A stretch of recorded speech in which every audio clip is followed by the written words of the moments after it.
আসসালামু আলাইকুম। Welcome to pixel formula.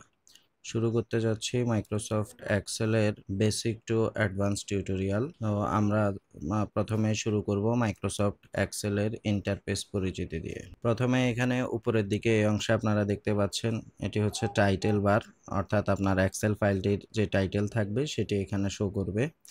ডান দিকে পেয়ে যাবেন মিনিমাইজ, ম্যাক্সিমাইজ এবং ক্লোজ বাটনগুলি। বাম দিকে পেয়ে যাবেন কুইক অ্যাক্সেস টুলবারগুলি। কুইক অ্যাক্সেস টুলবারের এদিকে একটি ড্রপ ডাউন লিস্ট থাকবে, যেখান থেকে আপনারা নিজেদের প্রয়োজন মতো টুলস সিলেক্ট করে রাখতে পারবেন কুইক অ্যাক্সেস টুলসে। এর নিচের অংশে এক্সেলের সবচেয়ে গুরুত্বপূর্ণ অংশ, যাকে বলা হয় হচ্ছে রিবন। রিবনের মধ্যে মূলত এক্সেলের প্রতিটি কমান্ড সাজানো থাকে।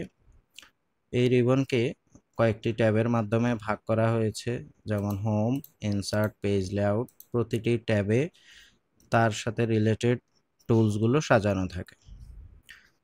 এর নিচের অংশে এটি হচ্ছে এক্সেলের ফর্মুলা বার। এক্সেলের সেলে যে কোনো কিছু লেখা আপনি সহজে এখান থেকে এডিট করে নিতে পারবেন।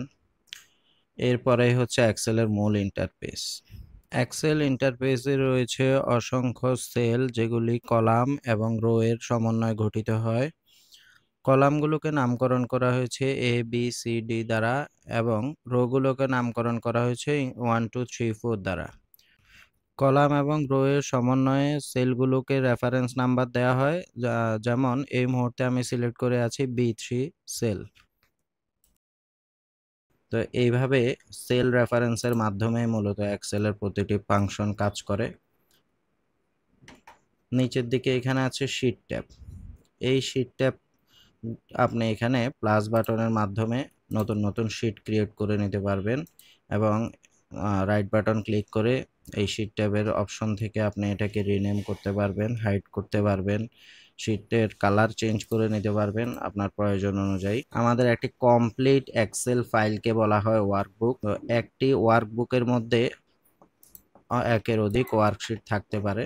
এই অংশে আপনারা পেয়ে যাবেন হচ্ছে এক্সেলের view option, page layout view, যেগুলা এখানে আপনি হেডার ফুটার ভিউতে যেতে পারবেন। এটা হচ্ছে প্রিন্ট লেআউট ভিউ আর এটা নর্মাল ভিউ। এইদিকে আপনি আপনার পেজটিকে জুম ইন জুম আউট করতে পারবেন আপনার প্রয়োজন অনুযায়ী।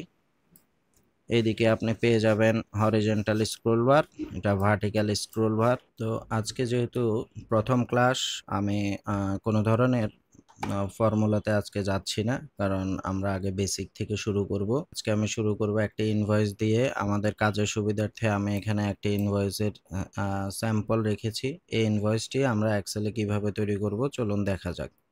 তো এক্সেলে আপনি যে কোনো ধরনের জিনিস তৈরি করতে আপনি প্রথমেই খেয়াল করবেন যে আপনার হচ্ছে কতটি কলাম আপনি ইউজ করবেন।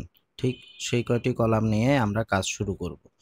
এইখানে দেখুন, এই টেবিলে 1 2 3 4 চারটি কলাম ইউজ করেছে তারা। আর উপরের সকল ডাটা এই চারটি কলামের সাথে অ্যালাইন করা। সো সেই ক্ষেত্রে আমরা এই চারটি কলাম সবার আগে তৈরি করে নিব।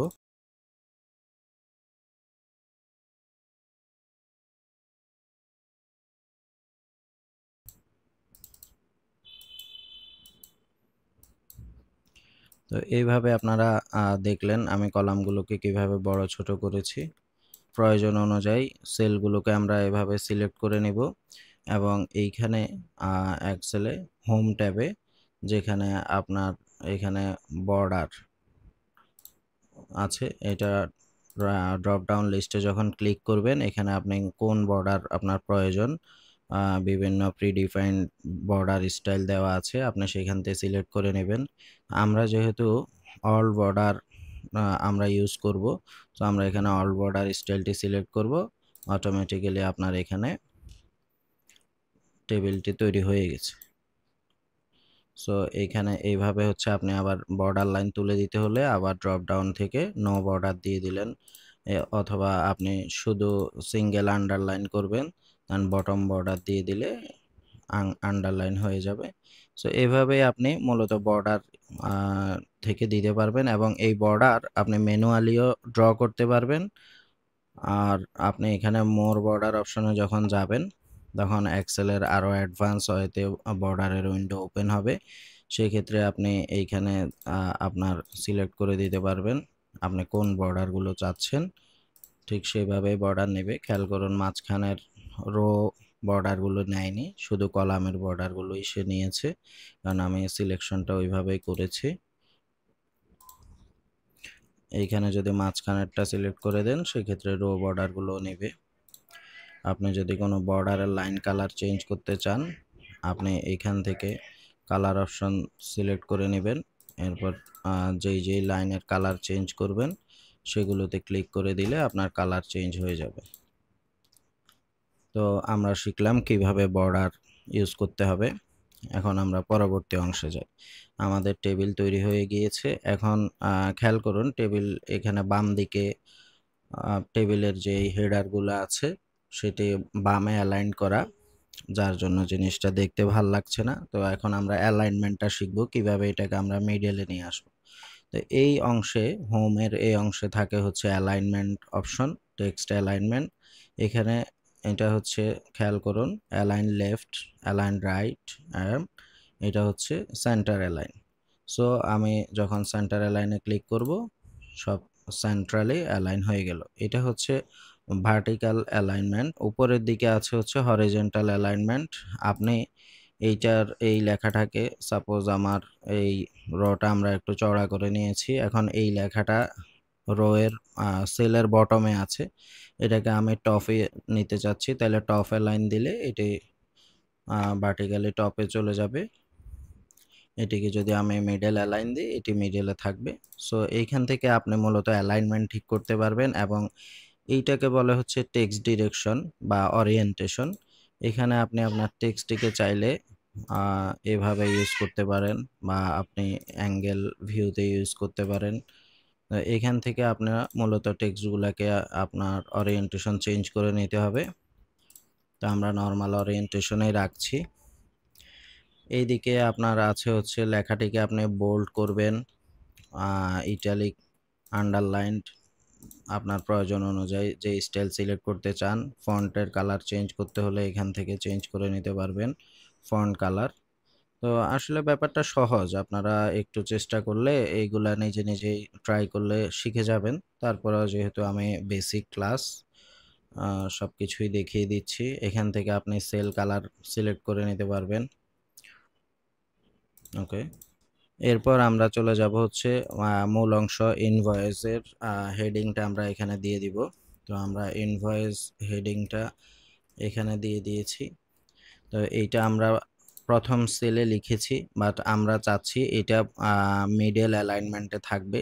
তো যেহেতু এই সেলের বাউন্ডারি এতটুকু পর্যন্ত, সো আমরা এখানে 4টা কলামকে আমরা মার্চ করে নিতে হবে এটাকে মিডলে নিয়ে আসার জন্য। তো এখন আমরা শিখব কিভাবে আমরা মার্চ করব। 4টা কলাম সিলেক্ট করেছি আমরা। এইখানে হচ্ছে merge option, merge and center option, সরাসরি ক্লিক করলে সে বাই ডিফল্ট এটা মার্চ করবে এবং সেন্টারে নিয়ে আসবে, আর এটাকে আবার ক্লিক করলে আনমার্জ হয়ে যাবে। সো এইখানে একটা জিনিস খেয়াল করুন, আপনি কোনো কিছু মার্চ করতে হলে যদি সেখানে অন্য যে কোনো লেখা থাকে সে অনলি প্রথম সেলে যে লেখাটা আছে এটি রাখবে, বাকিগুলোকে কিন্তু সে রিপ্লেস করে ফেলবে। সো এইটা হচ্ছে আপনাদেরকে খেয়াল রাখতে হবে। আপনারা যে জিনিসটা আপনার মার্জ অপশনে রাখতে চাচ্ছেন সেটা অবশ্যই আপনার সিলেকশনের ফার্স্ট সেলে থাকতে হবে। ওকে, অথবা আপনারা ভিন্ন হয়তো করতে পারেন যে মার্জ করার পরে আপনি জিনিসটা লিখে নিলেন কলামে, যেমন আমি এটা মার্জ হয়ে গেছে, এখন আমি এখানে আমি হেডিংটা লিখব, এভাবেও করে নিতে পারেন। এখানে আমাদের হচ্ছে ফন্ট সাইজটা আমরা সিলেক্ট করে নিব, আমরা 36 দিলাম, বোল্ড করে নিলাম, আমরা ফন্ট কালারটা চেঞ্জ করে নিলাম।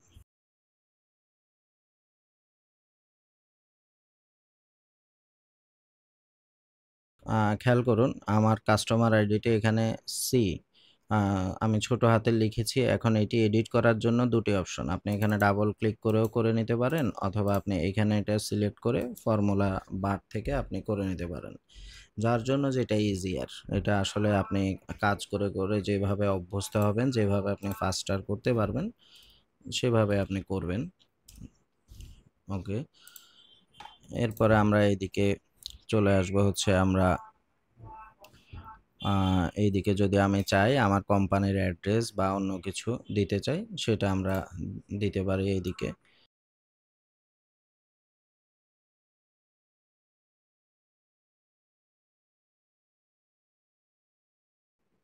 আপনার ইচ্ছা মতো আমি জাস্ট আপনাদেরকে কিভাবে করতে হয় দেখিয়ে দিচ্ছি। এরপর আপনারা এটা বাসায় প্র্যাকটিস করার সময় আপনারা আপনাদের ইচ্ছা মতো করে নেবেন। সো আমরা নিচে চলে আসব। নিচে এইদিকে আমাদের আছে হচ্ছে সাব টোটাল।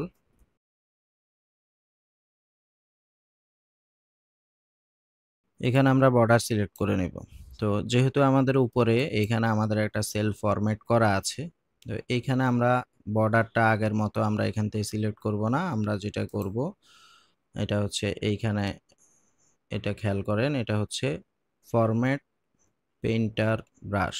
এই ব্রাশের মাধ্যমে আপনি যে কোনো সেলের যে কোনো ফরম্যাটকে কপি করে অন্য একটা সেলকে ওই ফরম্যাটে নিয়ে আসতে পারবেন। সো এটা করার জন্য আপনাকে যেটা করতে হবে, আগে আপনি যে সেলের ফরম্যাটটা কপি করবেন সেই সেলে রেখে এই পেইন্টার অপশনে সিলেক্ট করবেন এবং এভাবে টেনে দিলে ওই সেলের ফরম্যাটে এই সেলগুলা হয়ে গেল। এরপর আমরা হচ্ছে এখানে আমরা যেহেতু এটা এখানে আমাদের সকল টোটালগুলো থাকবে, সো আমরা এই সেলটাকে একটু ভিন্নভাবে কালার করে দিচ্ছি এবং এটা বর্ডার দিয়ে দিচ্ছি। ওকে, এবার আমরা নিচের দিকে এখানে আমরা যদি কোনো নোটস থাকে সেটা আমরা এখানে দিয়ে দিতে পারি।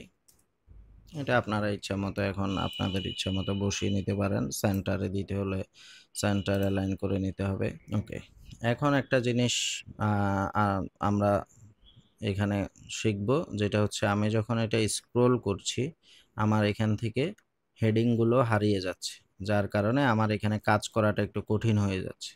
সো এইটা আমরা চাচ্ছি যে আমি এই জিনিসটা আমার সব সময় এইখানে থাকবে। আমি যখন স্ক্রল করব এটা যাতে না হারিয়ে যায়, এইটাকে ফ্রিজ করব। আমার এই হেডিং এই পর্যন্ত এরিয়াটাকে আমরা ফ্রিজ করব। তো ফ্রিজ কিভাবে করব, আমার ঠিক যেই কলামটা ফ্রিজ করব, যেই রোটা আমরা ফ্রিজ করব বা যেই কলামটা ফ্রিজ করব তার ঠিক পরের সেলে আমরা রাখবো, সিলেকশন করব। সিলেকশন করে হচ্ছে আমরা এইখান থেকে ভিউ অপশনে যাব।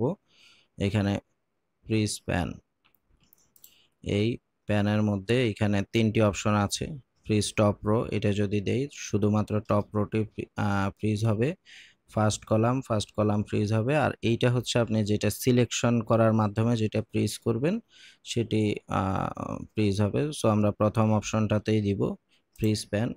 এখন খেয়াল করুন আমার উপরের হেডিং অংশটা ফ্রিজ হয়ে গেছে এবং এই অংশে যা আছে তা আমার এখানে আর কোথাও হারাচ্ছে না। সো এখন আমাদের জন্য কাজ করাটা ইজি হবে।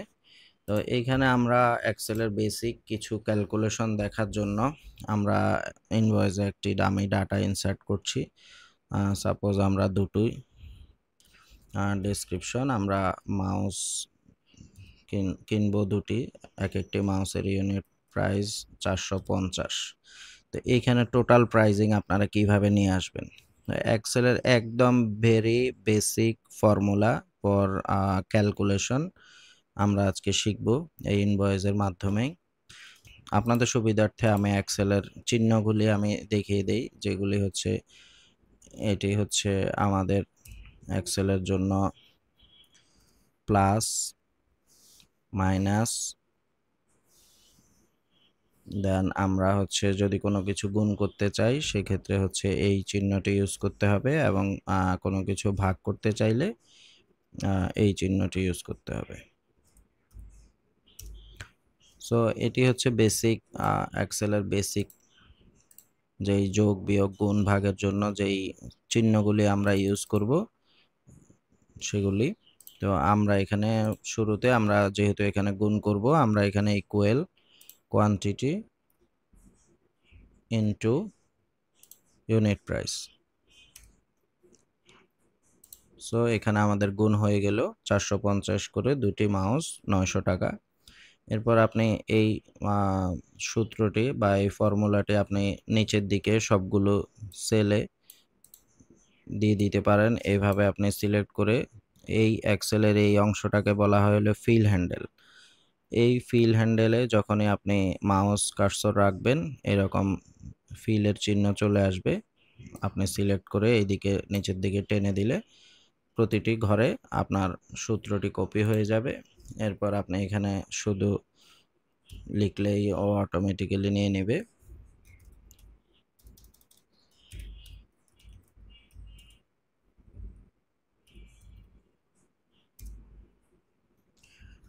ওকে, তো আমরা দেখলাম এক্সেলে কিভাবে গুণ করে, এখন আমরা দেখব কিভাবে যোগ করে।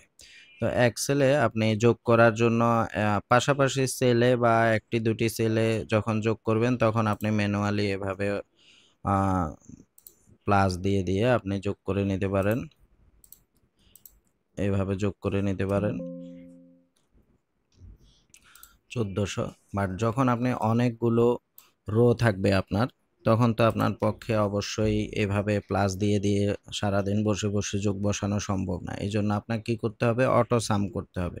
তো অটো সাম আপনি কিভাবে করবেন? অটো সাম করার জন্য আপনি যে কোনো আয়তে করতে পারেন। তো যেটা অটো সামের জন্য আপনি সাম ফাংশনটি লিখতে হবে। সাম ফাংশনটি লিখে আপনি কোন রেঞ্জের সাম করবেন এভাবে টেনে সিলেক্ট করে দিতে পারেন, অথবা ম্যানুয়ালিও আপনি লিখে দিতে পারেন যে আমি D6 থেকে আমি হচ্ছে D17 এই রোগুলোকে আমি সাম করব। এভাবে অটো সাম হয়ে যাবে। এটি হচ্ছে প্রথম পদ্ধতি, যেটি আপনি লিখে দিবেন, অথবা আপনি এখানে সিলেক্ট করে আপনি এখান থেকে একটি অটো সাম বাটন আছে, এখানে ক্লিক করলে অটোমেটিক্যালি এক্সেল তার এআই সিস্টেমের মাধ্যমে সিলেকশনটা হয়ে যাবে। এটি হলো সেকেন্ড পদ্ধতি। আর ফাইনালি আপনি শর্টকাট কি ইউজ করতে পারেন, খেয়াল করেন এখানে যখনই অটো সামের উপরে মাউস রাখছি এখানে শর্টকাট কি দেখাচ্ছে অল্ট প্লাস ইকুয়াল। সো আমরা সেটাই করব, অল্ট এবং ইকুয়াল একসাথে চাপবো, অটো সাম হয়ে যাবে। সো আমরা এখন দেখলাম যে এক্সেলে যোগ কিভাবে করে। এখন আমরা আসব হচ্ছে ডিসকাউন্টিং পোর্শনে। সাপোজ এই প্রোডাক্টের উপরে আমি 5% ডিসকাউন্ট দিব আমার বায়ারকে, সেক্ষেত্রে আমরা যেটা করব equal sub total into 5%। So discount হয়ে গেল 70 টাকা। দেন এখন আমরা বিয়োগ করব, কিভাবে করব?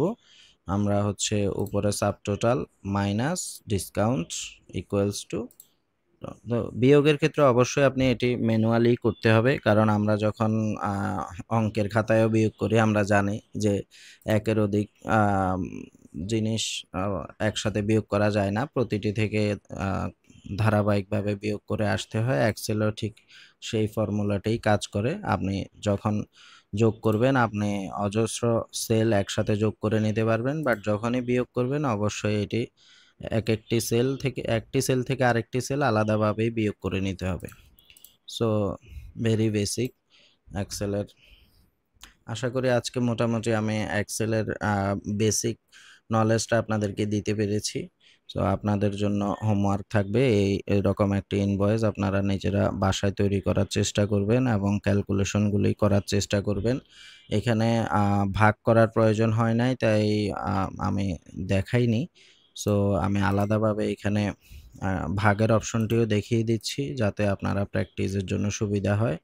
ধরুন আমরা এখন এই 1330 টাকা এইটাকে আমরা হচ্ছে দুটি ইনস্টলমেন্টে পেমেন্ট করব। সেক্ষেত্রে হচ্ছে আমি এখানে একটি ইনস্টলমেন্ট নাম্বার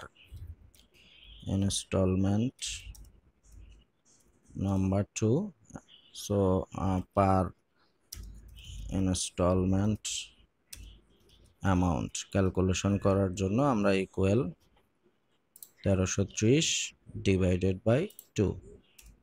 সো পার ইনস্টলমেন্টে আমরা 665 টাকা করে পেমেন্ট করতে হবে। সো এইভাবে বেসিক ক্যালকুলেশনগুলো আপনারা বাসায় প্র্যাকটিস করবেন।